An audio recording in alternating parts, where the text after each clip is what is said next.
Welcome back to the Team to Beat Miami Heat podcast, your one-stop shop for daily Miami Heat content. My name is Amir. This is the Miami Heat post-game show. The Miami Heat last night defeated the Phoenix Suns 121 to 111 at home at the Kaseya Center. And it's always a good morning when you wake up to a Miami Heat victory. The Miami Heat are now in the sixth seed. They're 11-10, one game above 500.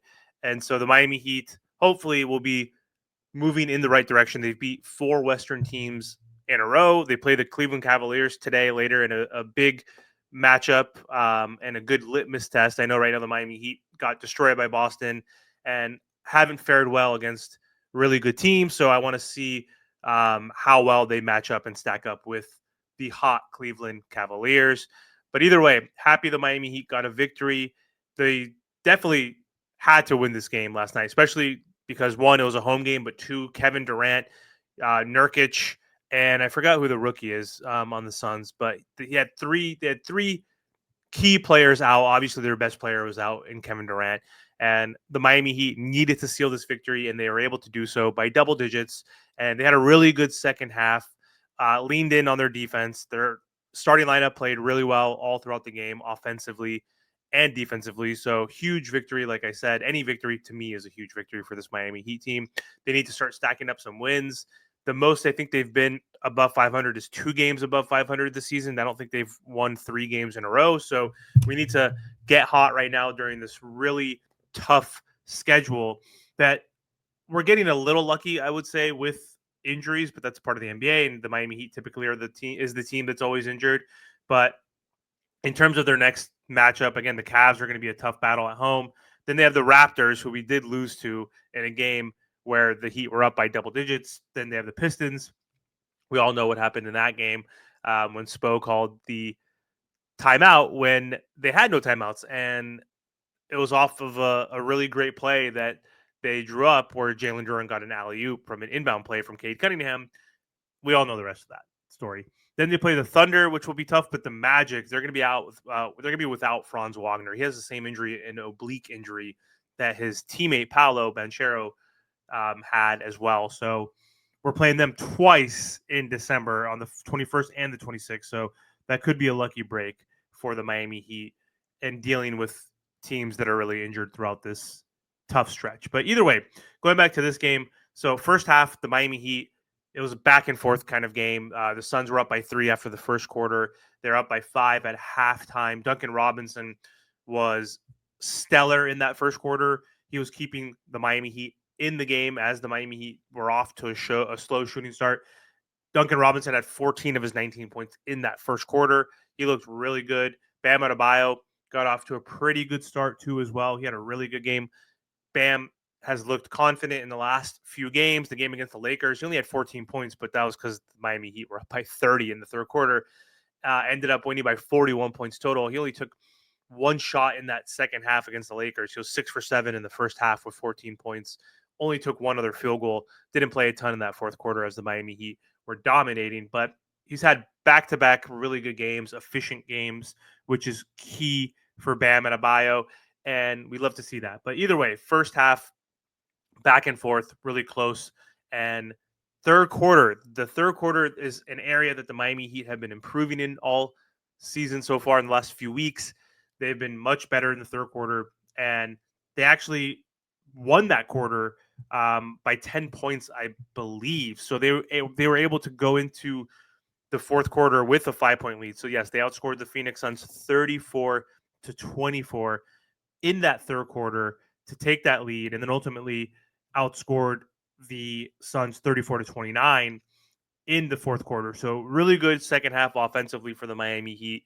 And then, defensively, they were all over the court. Drew Smith had himself a really good game. He looked amazing out there as our backup point guard. And it looks like he's surpassing Terry Rozier to a certain degree. Like, Terry Rozier was supposed to be our sixth man and someone who's going to be igniting our offense off the bench. And I think he had 0 points last night. We'll double check the box score, but he wasn't relevant last night at all. And so Drew Smith played 29 minutes. Terry Rozier played 16 minutes. And so you could see the difference between the two. One, Drew Smith is a more traditional standard point guard who can facilitate and get folks in their spots.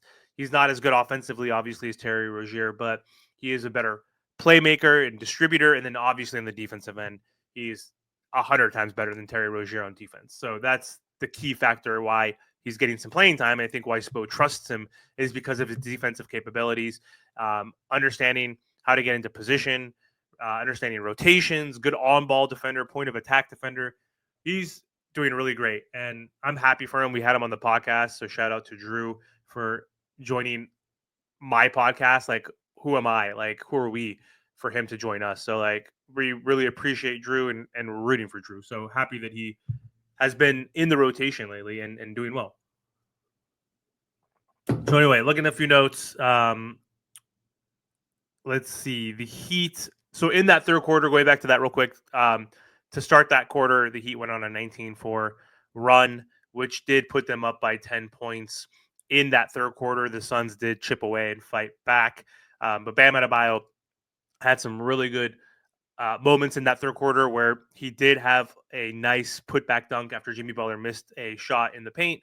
And that's an issue we could talk about every game because the Miami Heat are still missing bunnies and layups, and it's just super frustrating that they can't really finish at the rim. They're one of the worst teams, but Jimmy Butler did miss a layup or a post-up shot, whatever, in the paint, and then Bam came flying out of nowhere and put that back in, which was a huge play. And then the next play, Tyler Hero was getting into the teeth of the defense. He was driving to the paint, and he got that like double team, or he got Bam's guy to look at him for a second and he got his Bam's guy on his heels, and he was able to throw Bam an amazing lob. And so 2 back-to-back plays, 2 dunks for Bam Adebayo.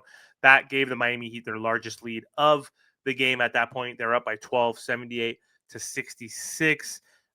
Drew Smith looked good, like I mentioned, in that fourth quarter. After that run, the Suns did come back.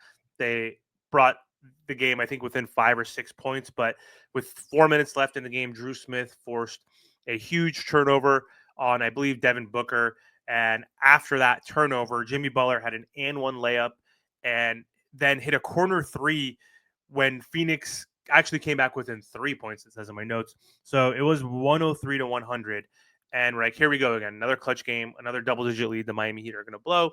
And without KD, without Nurkic, like, this is not going to be good. This is going to be embarrassing. But then Jimmy Butler said, hey, I'm still Jimmy Butler. I'm going to put this team on the back. And he had a 9-0 run himself, basically. So he took it from, it was 103-100. Hit an and one layup that the Suns challenged, which was just stupid because Jimmy Butler got hacked. You could see it clearly on his arm and shoulder.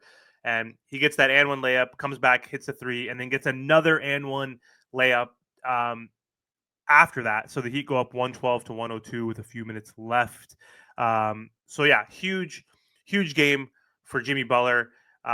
Huge game for the Miami Heat in general. If we look at the stats, so Jimmy Butler had 24 points, 7 rebounds, 4 assists on 9 for 12 shooting. Like, when he's that efficient and engaged, 5 for 5 from the free throw line, 1 for 1 from 3, 1 block.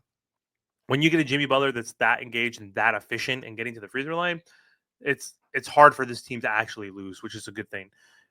Tyler Hero, a little quiet night for him, but super efficient as well. 8 for 12 from the field, 17 points, 8 rebounds, 7 assists. He was only 1 for 4 from 3. He kept his streak alive by hitting that 3-pointer with like 2 minutes left in the game. So he's had 40 or 50 games where he's had at least 1 3-pointer. He had 2 steals, 3 turnovers, but super efficient. 8 for 12, like, that's solid. All he missed was his 3-pointers at the beginning of the game and throughout the game until the fourth quarter. Like, all his buckets were at the rim. So you can't complain there. No free throws, though. He needs to pick that up if he wants to continue to average, that 24 points per game. If he has nights like these, he needs to get to the free throw line like Jimmy did. Get like 3, 4, 5 free throws a game if you can, and that's going to boost your scoring averages. So, but either way, Tyler Hero's been great all season, and he's healthy and he's looking good. So good game for Tyler. Bam, big game, 25, 12, and 8.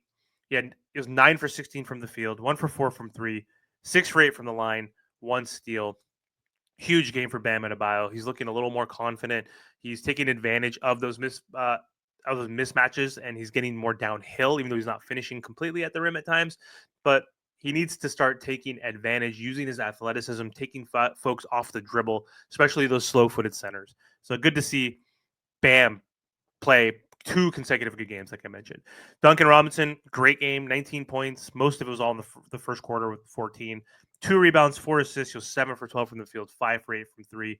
He had 1 steal, 0 turnovers. So Duncan Robinson, huge game for this Miami Heat.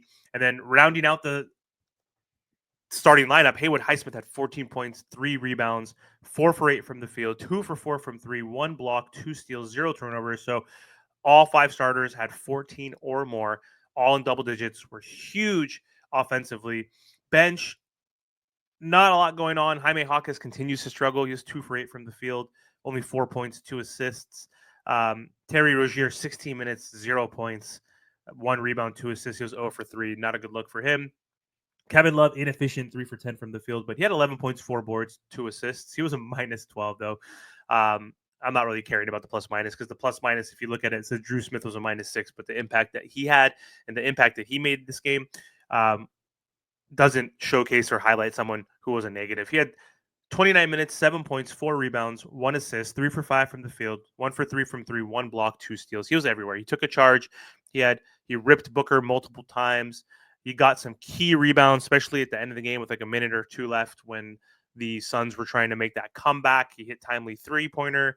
He is a good playmaker. Like he had some guys who missed some shots on some really good passes that he had. He could have had more assists. But either way, the Miami Heat win by 10 points. Big victory for the Miami Heat. Like I mentioned, every win is a big win in my opinion for this Miami Heat team. So later today, they're going to be playing the Cleveland Cavaliers, and we'll see how that game is going to go because the Cavs are number 1 in the East. They're 21-3. I think they've lost to the Hawks twice, and I'm not sure who they lost the other game to, but only 3 losses. They're a really good team. They're on a 4-game winning streak themselves right now. The Heat are on a 2-game win streak. So big game this afternoon, hoping the Miami Heat can keep it competitive at least. And if we can win, this will be a huge momentum swing for the Miami Heat this season. Anyway, that's all I have for today's episode. Thanks for watching. And again, don't forget to like, comment, share, and subscribe to the channel. Thank you so much.